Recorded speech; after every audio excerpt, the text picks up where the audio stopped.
I cried unto God with my voice, even unto God with my voice, and he gave ear unto me. In the day of my trouble I sought the Lord. My soul ran in the night, and ceased not. My soul refused to be comforted. I remembered God, and was troubled. I complained, and my spirit was overwhelmed. Selah. Thou holdest mine eyes waking. I am so troubled that I cannot speak. I have considered the days of old, the years of ancient times. I call to remembrance my song in the night.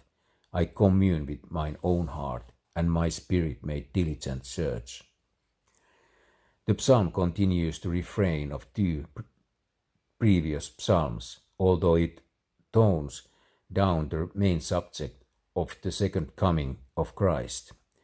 This is camouflaged in the first 12 verses as a personal meditation by an individual about his own condition.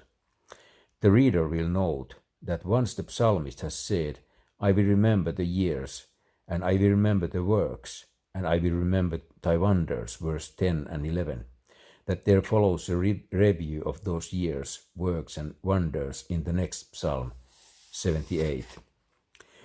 Everything in the first 12 verses is transparent. If any commentator had ever been in any real kind of trouble, he would have no trouble writing 2 paragraphs on every verse in the passage.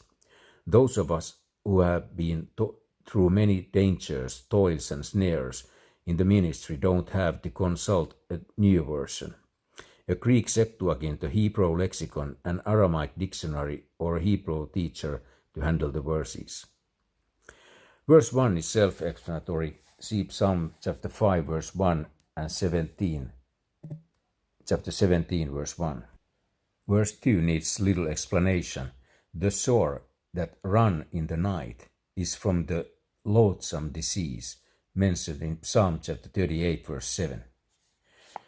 The reading of the ASV, New King James Version, Revised Standard Version, New Revised Standard Version comes from spiritualizing the sore. That is, the sore is not a literal sore, even though the Hebrew word is describing something flowing out. This is altered to stretched out to make the verse figurative, leaving the text as it stands. We have an issue of blood, Leviticus chapter 12, verse 7, or push Leviticus chapter 15, verse 2, that will not dry up. It's a dripping infection coming from a limb, in this case probably from the hands. I sought the Lord, verse 2. I remembered God, verse 3. I complained, verse 3. My spirit was overwhelmed, verse 3. I am troubled, verse 4. I have considered, verse 5. I call to remembrance, verse 6. I commune with my own heart, verse 6. My spirit made diligent search, verse 6. This is what a man does when he gets in trouble, at least if he has any sense. God is the one to seek, for he is the creator and sustainer of life. He is the one that needs to be remembered. He is often forgotten. Job chapter 35 verse 10, Romans chapter 1 verse 21. Since he is a spirit, John chapter 4 verse 24, and not subject to the physical senses of observation. Job complains, Job chapter 7 verse 19. Moses complains, Numbers 11 verse 15. Elijah complains, 1 Kings chapter 19 verse 4. Hezekiah complains, Isaiah chapter 38 verses 12 to 14, and David complains in 1 Samuel chapter 29 verse 8.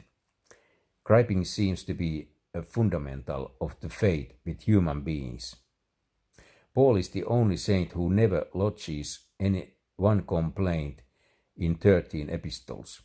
His continual living above sin and his sustained, victorious life make a modern Christian nervous when he reads the account. But if a complaint is to be lodged, Job and Jonah, Job chapter 21 verse 4, chapter 10 verse 2, chapter 12 verse 4, and Jonah chapter 2 verse 2 know where to lodge it. with God. The overwhelmed spirit is the prelude to shipwreck. Proverbs chapter 18, verse 14. When a man is so troubled that he cannot speak, verse 4, he is in real trouble. The prayers become more abbreviated until they are reduced to groans. The psalmist is speechless as well as sleepless, verse 4. The case is Psalm chapter 38, verse 14. Reminiscing is what takes place when trouble stops a man's forward progress. There is no place to look but back, verse 5. This explains why old folks tend to live in the past, but it's not always as futile as it sounds. Note that the old ways are the ways God intends for you to walk in, Jeremiah chapter 6, verse 16. The problem comes when reviewing the past gives you a false picture of the present. The psalmist in verse 5 is obeying the direct commandment found in Deuteronomy chapter 32, verse 7 and Job chapter 8, verse 8. A look back to the pit from which we were digged, Isaiah chapter 51, verse 1, will help cheer any saint up. That is, if he ever came up from a pit. A man who doesn't consider the days of old, where they are ancient times, say 4000 before Christ to 1000 Anno Domini, can never really tell what's going on in his own day. Ecclesiastes chapter 1, verse 9. The song in the night, verse 6, is the one that Job asked about, Job chapter 35, verse 10. And in this case, it means that the singer can actually recall a time when he praised God while he was right in the midst of mess. My song in the night is a new song, and I'm told to sing it out loudly when I am lying in my bed. Psalm chapter 149, verse 5. Verse 6 is describing a heart-searching introspection. What's old Nehemiah doing it in Nehemiah chapter 5, verse 7? All of the terms in verses 1 to 6 are general. They don't tell us exactly what the psalmist was thinking about, but in verse 7, the subject of his introspection comes up. He's meditating on the goodness and mercy of God in the past and wondering whether these mercies have been terminated in his case, or are they still available? He has been delivered before.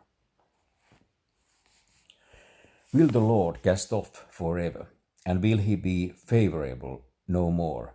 Is his mercy clean gone forever? Doth his promise fail forevermore? Had God forgotten to be gracious? Had he in anger shut up in his tender mercies, Selah? And I said, this is my infirmity, but I will remember the years of the right hand of the Most High. I will remember the works of the Lord. Surely I will remember thy wonders of old. I will meditate also of all thy work and talk of thy things. 6 questions are asked, and all 6 resemble each other.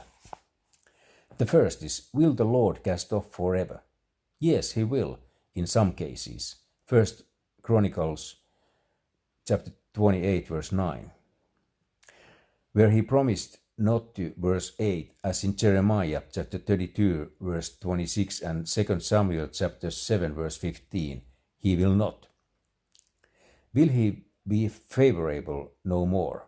Notice how we are moving into references that deal with Israel and not just the sweet psalmist. This is confirmed immediately after, had he in anger shut up his tender mercies, with the familiar watchword we have come to know so well. Selah, observe that in Jeremiah's time, one of the greatest pictures of the Antichrist, future destruction of Jerusalem, Revelation chapter 11, the mercies are taken away, Jeremiah chapter 16, verse 5.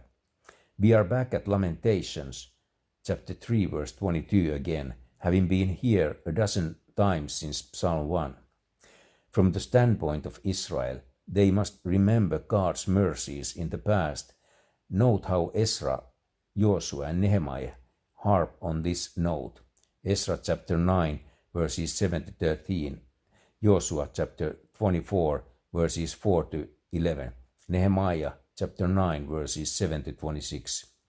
The past is the monitor of the future. Thus we read, I will remember the works of the Lord and thy wonders of old. Inspirationally, the saints should count his many blessings, name them one by one, and it will surprise him what the Lord has done, what the Lord had done. Think about what he saved you from. Think about all of the diseases and afflictions you didn't get. Think about the years he protected you from broken bones, hospital bills, deadly disease, bankruptcy, starvation, death in combat, plane crashes, hurricanes, earthquakes, car wrecks, tornadoes, etc. And I said, this is my infirmity, verse 10. You didn't say that in any Bible but one. The New King James Version doesn't have the reading, neither does the Revised Version, Revised Standard Version, New Revised Standard Version, Authorized Standard Version, New Authorized Standard Version, New International Version, or any other apostate corruption parading around as a Bible. An infirmity is a weakness, as in 2 Corinthians chapter 12, verse 5 and chapter 11, verse 30. The psalmist has two weaknesses. One, a physical sickness that keeps him awake and makes him complain, and two, a spiritual weakness that makes him doubt God's mercies and his promises, verses 8 to 9. Jeremiah is a perfect illustration. He gets so put out with God's lot for his life and God's dealings with him, Jeremiah chapter 20, verse 7, that he is tempted to charge God with lying, Jeremiah chapter 15, verse 18. The trouble is not with God, the trouble is with me. The accent is on my. It's my infirmity, which I earned and have deserved, so there is no point in doubting God, verse 7, 8 and 9, and claiming he has changed simply because my condition has changed. Selah. He determines to go on witnessing. I will talk of thy doings, even if he is weak. See 2 Corinthians chapter 12, verse 10 and chapter 11, verse 29. Like in the song, when I'm weak, he is strong.